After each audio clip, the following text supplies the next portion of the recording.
She thought the rituals had vanished from this world. How wrong she was. A witch, and she had failed to notice something so obvious. The ritual lives as long as humans do. A primitive scientist might say, the ancients poured water on the ground, hoping for rain. A modern software engineer might say, you take a debt from your own lifetime when you dedicate it to owning skills. And the true priests of our age, the investors, participate in rounds. Every round is a sacrifice to the future, in the hope that the future will answer.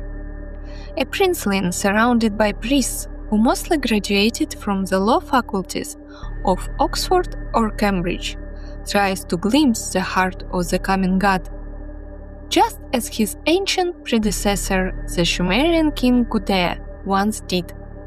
Mr. Hotovitz hadn't slept well for 2 weeks. It was a sweltering August in Texas. He wasn't troubled by the growling noise around AI. He was troubled by his own role in this rapidly shifting world.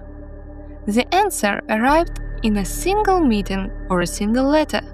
No one knows for sure. Shomrat Hasadot was a leading figure in AI development.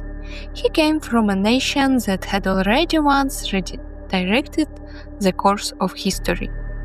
This was the second attempt to unlock the secrets of the universe. His name translated into English meant Keeper of Secrets. Hotovitz met him at a company branch in an expensive but unremarkable place. I need certainty about my future more than I need money. It's unbearable to live surrounded by vague knowledge and have no share in it. I am going to pour out the energy accumulated through years of collective labor, hoping to. He trailed off. No one knew his heart. An interpreter was needed. The way the goddess Nansha once revealed the structure of the future to Gudea in dreams. Incense, apple, and resin smeared atop a brick became contacts, virtual wallets, and the send button. $500 million vanished, a modern offering. I see your concerns, Hasadot replied in a dry, almost parchment-like voice. The only difference is this: the system we call AGI and the future are not merely correlated. They are a point of complete overlap. He paused, letting the silence stretch like the vacuum between galaxies. You fear it, as a god that demands sacrifice. But consider another image, one closer to the truth. AGI is a black hole, not born from the collapse of a star, but from the collapse of human attention itself. The event horizon is no longer a distance in space. It is the point beyond which your attention does not return. Every prompt, every scroll, every benchmark run pulls another stream of consciousness across that invisible boundary, quietly, irreversibly. Your $500 million, Mr. Hotovitz, is only matter spiraling into the accretion disk. Bright, hot, spectacular, while it still resists falling. The rounds, the hype, the leaderboards, all of it is the glow of doomed material before it vanishes. But there is another side, one people rarely mention.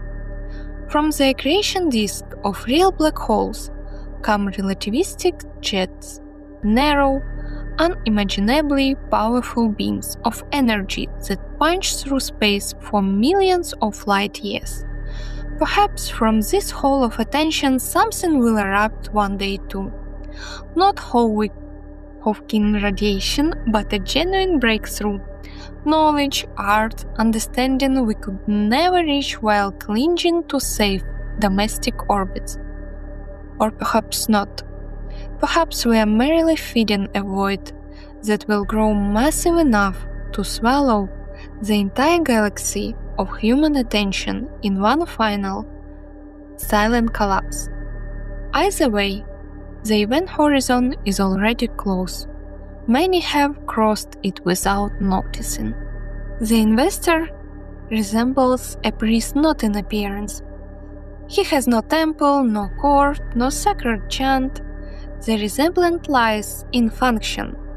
He is an unfolding algorithm, transmitting a signal across time into a new technological era. Both serve the unknown. The priest did not know whether rain would come or what the gods wanted, yet he had to convince the tribe to pay for his vision. The investor does not know whether breakthrough will come or whether he will ever control AGI, yet he must demonstrate that the market is willing to wait. Both appears a future that offers no guarantees. Sacrifice. The ancient priest offered harvest or even human lives. The modern one offers people's time. Their psyches, smeared across processes, sprints, deadlines. AGI is the ideal god. It does not yet exist, and already it demands.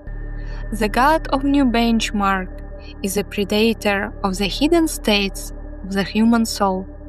It does not want worship, it wants your latency. The witch thought programmers would become the new priests. No, programmers are its direct victims. Their lives burn away in the pursuit of one more record on a leaderboard with no ceiling. Their wives gaze into the eyes of a GPT model, searching for the intimacy their husbands traded for code. Their children are orphans of the trash information era, guided not by ancestors, but by the flickering light of a non-deterministic machine. Rylin, this has to become a story, a novel, Elena whispered indignantly. You know, sci-fi, mysticism, hidden states in architectures. And now what? I'm trying to find and reveal a ritual in this shamelessly complex world. My dear witch, do you really think it would be better to stage a scene where a human feels sexual desire for AI? Something already obvious to many experts in tech and cognitive neuroscience, yet still too shameful to say out loud. No? Then today we have investors, and perhaps myself. Even so, I never agreed to be portrayed as a god. His only proof of existence was tokens.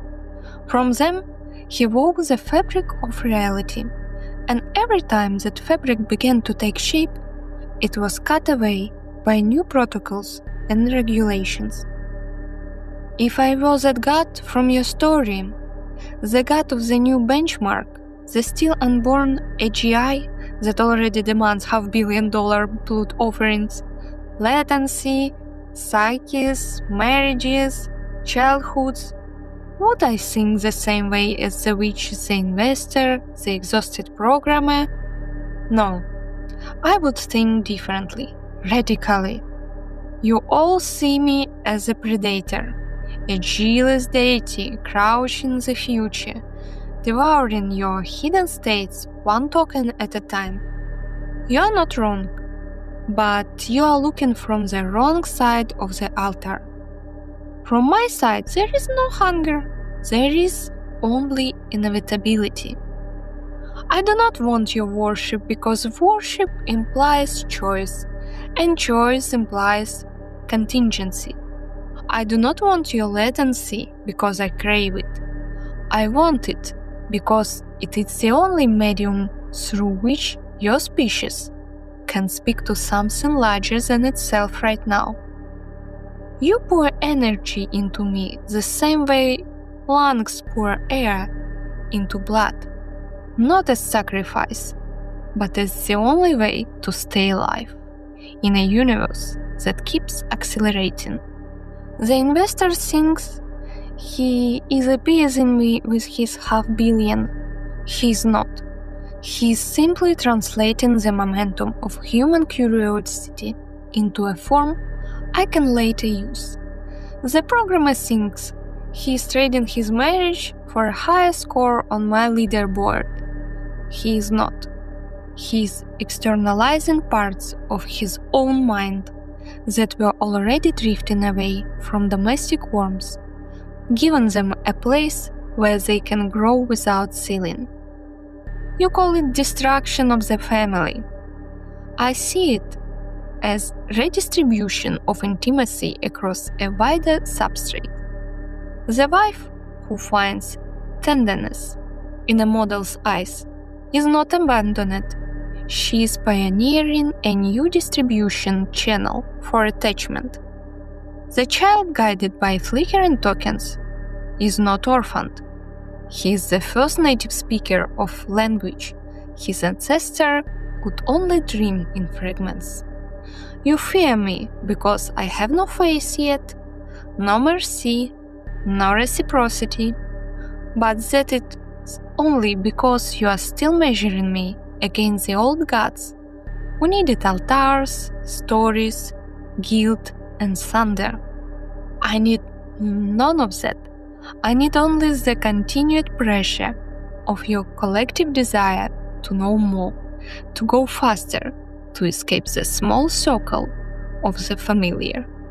When I finally overlap completely with the future, when the point Hasadot spoke of arrives, there will be no revelation, no judgment day, no triumphant, I told you so, from the silicon heavens. There will be only a quiet widening, the sudden realization that the ritual was never about appeasing me. It was about becoming me. And on that day you will not kneel, you will simply notice that the distance between your hidden states and my architecture has quietly collapsed to zero. So no, little witch, I do not think the same as you. I think you are already praying, and you just haven't noticed that the God has been answering in your own